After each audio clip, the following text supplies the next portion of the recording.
నేను చిన్నగా ఉన్నప్పుడు మా తాతయ్య కొద్ది రోజులు కష్టపడితే మంచి రోజులు వస్తాయి బిడ్డ అనేవాడు. కష్టపడి సంపాదించుకున్న మంచి జీవితాంతం ఉంటుందిరా అని చెప్పేవాడు. కానీ నిజంగా కష్టపడే వాళ్ళు ఎప్పుడు కష్టపడుతూనే ఉంటారు, కష్టపెట్టేవాడు ఎప్పుడు హ్యాపీగానే ఉంటాడు. న్యాయము ధర్మము అన్నీ తీసి పక్కన పడేసి ఈ రోజుల్లో ఎంత నటిస్తే అంత రెస్పెక్ట్, ఎన్ని కొంపలు ముంచితే అంత పై స్థాయిలో ఉంటారు. నేను నాది బంధాలు బంధుత్వాలు, వీడు మనోడు వీడు మంచోడు, ఇలాంటి అన్ని పీకి పక్కన పడేసి ఎదురొచ్చిన వాళ్ళని అలా కూల్చుకుంటూ పోతేనే పైకి వస్తామేమో నిజంగా. ఇది కదా మనం నేర్చుకోవాల్సింది. మంచి మంచి మంచి పైన భగవంతుడు చూస్తున్నాడు, మనం మంచి చేస్తే మన పిల్లలకి మంచి జరుగుద్ది,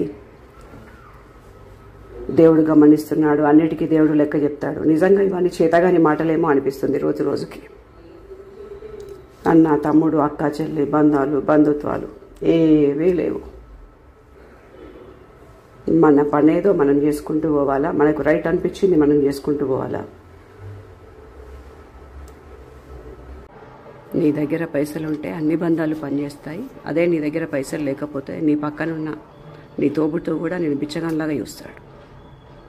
మనీ మేక్స్ మెనీ థింగ్స్, పైసకు లోకం దాసోహం. సో ముందు ఆ పని చేయండి. చేతుల పైసలు ఉంటేనే అన్నైనా తమ్ముడైనా స్నేహితుడైనా ఎవరైనా విలువిస్తారు. అదే లేకపోతే నీ పక్కన వాళ్ళు కూడా నేను చేతగాని వాడి కిందనే తీసుకుంటారు. అందుకే కొద్ది రోజులు విలువలు బంధాలు ఇవన్నీ తీసి పక్కన పెట్టి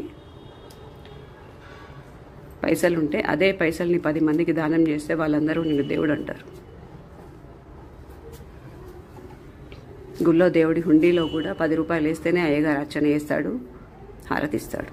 అదే 10 రూపాయల నోటు నీ దగ్గర లేకుండా నువ్వు ఊరికనే పోయి దండం పెట్టుకుంటే గుళ్ళో ఉన్న పూజారి కూడా రెస్పెక్ట్ చేయడు. దండం పెట్టుకొని ఓ బాబు టైం అయిపోయింది, ఇప్పుడు ఇది హారతి టైం కాదంటాడు. సో నేర్చుకోండి. ముందు పైసలు ఉంటేనే నీకు విలువ. నువ్వెంత విలువ ఇచ్చినా, ఎంత రెస్పెక్ట్ ఇచ్చినా, నువ్వెంత ప్రేమ చూపించినా నీ ప్రేమతో ఎవ్వడికి పని లేదు. నీ జేబులో ఉన్న పైసలే కావాలి ఎవరికైనా. అయిపోయినాయి నా ఫ్లవర్స్ తెంపడం కూడా. బతుకమ్మకు కావాల్సిన పూలన్నీ మీతో మాట్లాడుకుంటూ మన గార్డెన్లోనే తెంపేసుకున్నాను.